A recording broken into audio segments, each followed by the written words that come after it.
കൊട്ടിയൂർ വരണം, അതാണ് ഉദ്ദേശം. അപ്പോൾ തളി ഭഗവാനെ തൊഴുതിട്ട്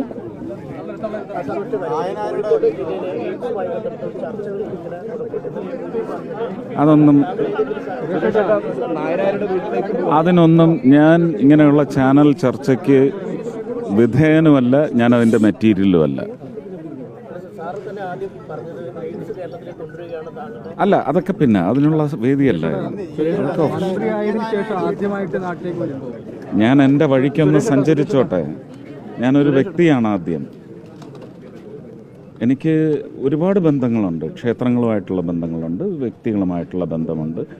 എല്ലാം ഞാൻ കണക്കിലെടുത്താണ് പോകുന്നത്. എല്ലാ വിഭാഗം ആൾക്കാരുമാണ് എന്നെ പിന്തുണച്ചത്. എനിക്കതൊന്നും മുറിച്ച് കളയാനൊക്കത്തില്ല. ഞാൻ പണ്ടേ അങ്ങനല്ലേ, ഇലക്ഷൻ വേദികളിലും അങ്ങനെ അല്ലായിരുന്നു. അതങ്ങനെ തന്നെ ആയിരിക്കും.